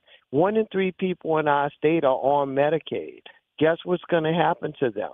And like Kennesaw Parish, which is white, majority white, and very poor, they're going to suffer. They're going to really suffer because they have nothing. And they're going to have even less than nothing when it's over with. I got no problem with them getting nothing because we black folks, we'll figure out how to survive. Yeah. What they're really trying to create is a two-class society. Mm-hmm. Nobody's talking about this. The Trump guys are waving the flag and we're strong and we're this and we're that. Well, what happened during the Gilded Age? One of the things that happened is when tariffs came about, under the Smoot-Hartley Act in 1930 under McKinley, he always loves to talk about McKinley, guess what? The Great Recession became the Great Depression. What happens in a depression? The rich can buy things for pennies that regular people lose, and they can suck it all up, and poor people are going to get poorer. And I don't understand for the life of me why people are not getting that. This is not about, how people, it's not about how people feel. Although people confuse that their feelings and their thoughts are important and translate them into actions that ultimately turn into consequences that are factual for their lives. It changes everything in their lives in ways they never intended. Well, I just thought. I don't care what you think. I don't care what you feel. What I care about is what comes out the other end and how it affects people, particularly my life and the people around who are just trying to make it. Now, to the 2-year-old question, I have a dichotomy on that. I see, and this is not to support this guy's point, but when I see women dragging kids down the street, cussing, fussing, and hollering at them, I understand those people didn't get the right raising and don't understand. That does not ultimately turn out to produce people who go on to do great things. That part is true. But on the other hand, to the point you make, we don't know what anybody is going to be, and people should have the full chance to realize or self-actualization, turn into the best people they can be. That is incumbent upon the community, not just I got mine, you get yours. When black people moved out, middle-class black people moved out of neighborhoods to the suburbs and to other places, or I got mine, you get yours kind of thing, that changed everything. In my neighborhood, Dr. Don Carter lived in my neighborhood. Ed Murray lived in my neighborhood, still lives in the neighborhood. Errol Williams still lives in the neighborhood. The mayor at that time, Dutch Moriel, would catch us on the street, pull over with his driver, and ask us, hey, what y'all doing? Y'all did y'all homework? Y'all doing what y'all supposed to be doing? What y'all going to be? What y'all going to do? Where's that? Where are the churches? I mean, we get the mega church, whoop, whoop, whoop, jump up and down kind of thing. We get all of that, right? All day long. We getting all of that. But what are they doing to enhance people? There are churches out there, to their credit, that are doing things. I know Lester Love does a whole lot. I know there are a lot of other people that do a whole lot around town, but where's that at? Where's the community support? I hear people jumping up and down. I don't see them. We need to register to vote because we came out to vote. But how high? Our turnout was higher. We could have had Sean Landry as governor. Sean had Wilson. people going out to vote. I mean, Sean. Oh God, I'm sorry. Because we don't want to make that mistake. No, we don't. We don't. We could have had Sean Wilson. Instead, we got Mini Trump. Half pint Trump running around out here, and he's going to kill this state. He is killing us. What about protect the seafood industry? Why don't you start with something simple instead of you want to slash taxes? Where these if the teacher pay raises were that important, all these tax cuts for all these people that was dying and waiting to get to Louisiana and how competitive we are, they should be giving you money to be able to fund teacher pay raises. Yes. If it's all of that. But I'm off the soapbox. If there's anything you want to ask me about that I missed or anything you want to say to me, so I can put out I there, ain't saying I'm more nothing than to you happy. till you come sit in this chair at this studio that I've been asking you to do for weeks and weeks and weeks. So make some I'm time available. and You call me. and come on sit here. That's all I want you to do. I'm gonna talk to Nyron today. We're gonna get that scheduled today. Okay? Y'all call me, I come because I want to rain down fire. I got Just you. bring me in. We definitely will do that. Thank you so much, Ken. I appreciate you. All right now. Have a blessed one. Hey Rev, good morning. Welcome to the Good Morning Show. Good morning to all. There's a couple of things, and maybe the gentleman he was watching his own children at two being, making a decision that they couldn't go no further in life, right? Right. Maybe just looking at his own. But what Amendment 2 did for me, when you read through it and you understand that they wanted to limit local control over sales tax, simply meaning Jeff was going to come into every city in the state of Louisiana and take money. When you got language in there that was going to take away farmers' money, this wasn't about just a certain group. He was there after everyone. And I understand what they're saying about him being a half-pint Trump. This man is dangerous. And unless we really understand, we had a sound victory on Saturday. But you understand, he's not done. Nope. Where is the planning for us to come together to continue to fight people like Landry? Landry wants to come in, and I'm just waiting to see what bills come out in this session as to see if he's going to come after New Orleans again to try to take away this home rule charter, to try to take away the constitutional protections of the whole state of Louisiana. He didn't segregate. He went after everybody. Any way he can bring somebody down, and like the gentleman was saying, he has a certain group of people that he want to put in control. Look around at all these commissions that he's taken over. Look at what's happening, and I'm still trying to figure out where this money going to come from now that the state is taking away money. There are state employees now that's already being laid off. So what's going to really happen to our economy, local economy, when there's no monies that, again, 52% of our money comes from the federal government for the state of Louisiana. So tell me, where and how will we look in another 4 or 5 months if Jeff Landry has his way? The poor, as the gentleman just said, the poor are going to get poor and the rich is going to get richer. You have a good morning, Dr. Thank White. you so much, Rev. Listen, these are the conversations that must be had, and we're going to always have them here. And I want to make it very clear about the fallacy in these arguments with these lawmakers talking about youth crime and targeting specific areas.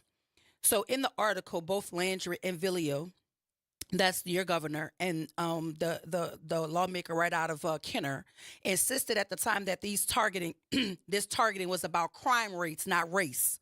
But organizers were appalled. How could a person not look at the evidence and see that this is an intentional attack on certain communities? That is a quote by Antonio Travis from Flick. The bill died in the Senate amidst widespread accusations of racism. That was his first attempt when he targeted Caddo Parish, Shreveport, and New Orleans, his first attempt as Attorney General. It failed. The bill died in the Senate amidst widespread accusations of racism. But in 2024, during a special session on crime that Landry called as his first official act as governor, Tony brought back a new version that applied equally to every parish, which passed. Yeah, you can apply equally to every parish so it could pass, but we know what your intent is because we know what your intent was when you went to go get the data to get this done. Before 2017, the years Louisiana's raise to age law took effect, the educational system was definitely feeding our youth justice system. That is what Antonio Travis said. From family and friends of Louisiana's incarcerated youth. Kids were getting incarcerated from truancy. Kids were being incarcerated from being suspended too much. The reform moves 17-year-olds into juvenile justice systems as a default, though those accused of serious crimes could still be transferred to adult court. This narrative of these hard criminals, that narrative was slowly being done away with, Travis said. The general public was recognizing that these kids are kids and they deserve resources. But this is a new day in Louisiana. There were a few abortive efforts to overturn raise the age. One bill that Landry, then Attorney General, supported, it died in 2022. Another was vetoed by then Governor John Bel Edwards, a Democrat, in 2023. But this year, with Landry as governor, the legislation passed and became law last April. Landry feted the change on X, writing, "No more will 17-year-olds who commit home invasions, carjack, and rob the great people of our state be treated as children in court. These are criminals, and today they will finally be treated as such."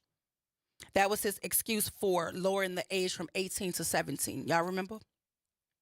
The fallout was immediate. Any 17-year-old already in custody were transferred to adult facilities, and all 17-year-olds arrested from then on were processed and treated as adults, meaning their criminal history also became public record. The vast majority of these young people were not accused of home invasions, carjacking, or robbery, it turns out. Of the 203 17-year-olds arrested in the state's 3 largest parishes during the first 5 months under the new law, ProPublica found that nearly 70% were charged with nonviolent crimes like trespassing and marijuana possession. Only 13% were charged with serious felonies, and prosecutors already had the discretion to send young people accused of these crimes to adult court. So ask yourself why. Y'all went fishing, talking about this crime is out of control. No longer will they carjack and rob and do all of these things. And then ProPublica did an investigation like journalists do and found that 70% of those kids who the governor was targeting like they were hardened mafia criminals were actually guilty of much lesser crimes, misdemeanor crimes, trespassing and marijuana possession. So you got to start asking yourself why the governor keep lying to try to get his way. ProPublica investigated like a journalist is supposed to do. So if you have all of this data that's saying that juvenile crime is not what you're saying it is, then why are you now trying to lower the age to 14? Why? It's all smoke and mirrors. I got to go to breakdown and on trees, but hold on for me. We're going to get right back at it on the other side. This is WBOK 1230 AM, what New Orleans is talking about all day long.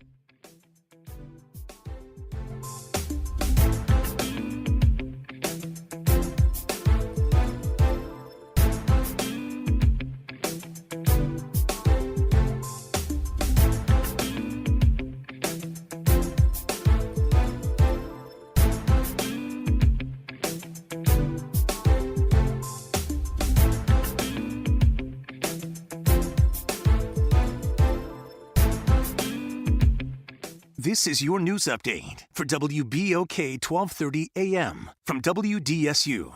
For all your news and weather, watch WDSU News, New Orleans' leader in live, local, late-breaking news. Today at noon and 4 p.m. Warm and muggy with a chance for a spotty shower. Most of us staying dry, though. Mostly cloudy skies with highs in the low to mid-80s. Overnight lows this week are also warm, only falling to the 60s and 70s. Wednesday to Saturday, we have the chance to reach 90 degrees. Highs will be in the mid to upper 80s with a few 90s very possible. Rain arrives Saturday into Sunday. From the WDSU First Warning Weather Center, I'm Raven Richard. Welcome to The Community Scientist. I'm excited to bring you our quarterly review of the latest research. If you live or work in St. James, St. John's, St. Charles, Ascension, Calcasieu, Baton Rouge, or St. Bernard parishes, it's vital that you have access to clear, objective information about lead, hexavalent chromium, and cadmium, and how these substances impact your health and our natural environment. The Community Scientist is a service program of Rise St. James, supported by our dedicated TCS research team. To learn more, visit risestjames.org. Sunday mornings are reserved for a good word on WBOK. This Sunday, be sure to catch Dr. Kevin Stevens Sr., the pastor of Christian Unity Church, for service and a powerful, full, inspiring word.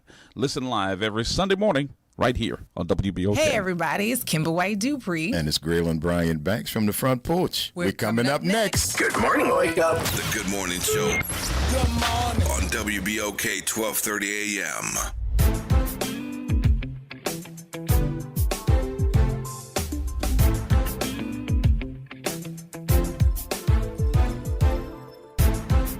And we We are back. Welcome back to the Good Morning Show. We'll go straight to the phone lines. Good morning. I'm Treese. Welcome to the Good Morning Show. Good morning. How y'all doing? You heard me? Good. How are you? Listen, just as much as it's motivated by racism, it's also motivated by economics, girl. Because what parish was that when they had changed that law where they was about to release all them people? That man was on that was Kettle Parish. That was the sheriff of Kettle Parish. Saying, if we let him out, who gonna wash our cars? Yes. Who gonna do this? Like he was still talking about his slaves. Yes. If we set them free, who gonna do this? So a lot of these small, just how New Orleans run off of tourism, our economy would die. You know, without tourism, their economy in some of those small parishes would die without incarceration. So it's about scaring them that, hey, if we start letting these people out or not arresting all these Negroes, then y'all won't have a job. You're going to lose your house. You're going to lose your this. You're going to lose your that. Yeah. So a lot of it is about scaring those small town people about their jobs. So none of it is really about crime, which is why they don't care about the data and the facts. They just care about we got to find a way to get these people in here. And I believe some of those amendments that was aiming at, you know, not just black people that could have get those other, they don't even care right now. They arrest themselves to keep some of their jobs, to keep themselves in a position they're in. That's a good point. Thank you, Patrice. I appreciate you over here. Have a blessed one. Good morning, Don. Welcome to the Good Morning Show. Did I lose him? I'm sorry, Don. I seem to have lost you. But listen, I want to make it very, very clear that we have to start paying attention to the dots being connected and understanding that all of this is working together to the detriment of the communities that are already suffering the most. And so I just received an article from a good friend of mine, and it says, State Police announces intensified efforts to address violent and organized crime in Baton Rouge. Now, if you asking yourself, when you talk about Baton Rouge, where the police were running an off the books warehouse, violating people's constitutional rights, strip searching pregnant women, that Baton Rouge. Mm-hmm. Yeah, you talk about Ronald Green. Yeah, but if we're talking about organized crimes, I think the police killing a citizen and then planning the cover-up of the murder should be determined to be organized crime. But I wonder if they're going to investigate that. But this is what he said he's doing. Y'all check this one out. The Louisiana State Police announced Monday that they have intensified their efforts to address violent and organized crime in Baton Rouge. The notification comes less than a week after Governor Jeff Landry's State of the State address, where he said he wanted to replicate what is being done in New Orleans with Troop NOLA. Yeah, that was a hard pause, because what? We've been able to reduce homicides by 50%. Who is he crediting? So he's saying Troop NOLA is responsible for the crime reduction in New Orleans? I wonder what the NOPD would have to say about that. But let's go further. We've been able to reduce homicides by 50%, drive carjackings down tremendously, and the list goes on and on. We're getting ready to come to Baton Rouge. Get ready. It's coming, Landry said. I've been talking to Hiller. I've been talking to Sid. They're on first name basis. He's talking about the mayor, the coach. In fact, it's part of what I was doing at the White House as well, talking to the Department of Justice. We're going to get crime in the city under control. LSP said that command staff met with leaders from FBI offices in New Orleans and Baton Rouge to strengthen their ongoing collaboration. Together, we built our already strong working relationship. Recent successes in New Orleans, they always want to use New Orleans as some kind of blueprint. They're doing it with the charter schools. Now he over here fabricating all of this growth that he's taking credit for with driving crime down. I will venture off to say crime was going down under the interim chief, Michelle Woodfork. And that was long before all of this foolishness that you're talking about was happening, sir. So when we tell the truth, let's tell the truth and shame the devil. Why don't we? So by continuing to align our efforts and strategically combine resources with local, state, and federal partners, we reinforce our collective commitment to safeguarding the communities we serve, a responsibility strengthened through ongoing collaboration and shared purpose. Let me tell you something. I don't know about any organized crime. I don't know about organized crime in this city or Baton Rouge. I do not know about it. But what I do know is there's an organized group of individuals who wear badges and guns and body-worn camera that go around all the time perpetrating frauds on people's constitutional rights. You do know that that's the whole reason why you have pattern and practice investigations. Because if we know in Jefferson Parish, we know there were several black men died at the hands of police officers, and all we were ever told was that they feared for their lives. And then we fought to get body cameras, and now we got body cameras. And miraculously, you see less and less of that happening. Because body cameras don't just protect the citizens, body cameras protect police officers too. Because whatever you say happened, it should be backed up by your body-worn camera. So why even fight against wearing one unless you're trying to do some nefarious things that you don't want nobody to know about? But now the governor is going around taking credit for crime reduction in New Orleans, and he's giving the credit to Troop NOLA. So he said he wants to replicate Troop NOLA in Baton Rouge because they see significant declines in all sorts of criminal activity. So they want to target organized crime in Baton Rouge. But I don't know about you, but the last criminal activity that I heard about coming out of Baton Rouge was at the hands of the Baton Rouge Police Department. So what are we doing to curtail the behavior inside of the law enforcement? What are we doing? Because we had high-ranking people involved in the Brave Cave. The last headlines out of Baton Rouge didn't have nothing to do with organized crime or people committing crime. It was at the hands of police officers. So I wonder what the good governor is going to do about that. Because, see, we like to play games. We like to do that. We like to pretend like these communities are just stifled with all of this crime. But I must say it again. If you show me a community where the crime is high, I bet you $1 to a donut. The education system is poor. The resources are few. Where are the jobs? People being paid minimum wage. So they won't ever talk about rehabbing systems. You want to keep blaming people for trying to survive under sufferable conditions. Because I would love for you to show me a community that's thriving. Show it to me. Show me a community that's thriving and watch you find a successful school system. Watch you find the quality of living to be A1. I guarantee it. Show it to me. But you think in the great state of Louisiana that these people will realize that incarcerating folk ain't never solved no problems over here. But we leading the pack in incarceration. We at the bottom of the map when it comes to systems working for its people. You don't have to look no further than New Orleans for that. The very people that make this city go round are the very people always trying to rob Peter and still can't pay Paul. But they could entertain our visitors, though. And y'all look for ways to pay them less and less. Because now you got great value brass bands going around here perpetrating like they're the originators, while the people who actually started the off farm are struggling to pay bills, struggling for gas money to get to gigs. But y'all don't want to pay nobody. But these are the very people that make New Orleans the crown jewel that she is. Ain't nobody coming to New Orleans to see no watered down version of no brass band. Nobody. So see, for me, y'all can't fool me because I see it. You can't fool me. Don't talk about no organized crime in Baton Rouge and you're going to replicate what Troop NOLA did in New Orleans. What did Troop NOLA do in New Orleans? What did they do? I can tell you what they did do, though. There's a member of one of the police departments. He was accused, being investigated for asphyxiating a man. And all they did was move him from one troop to the other while he was under investigation.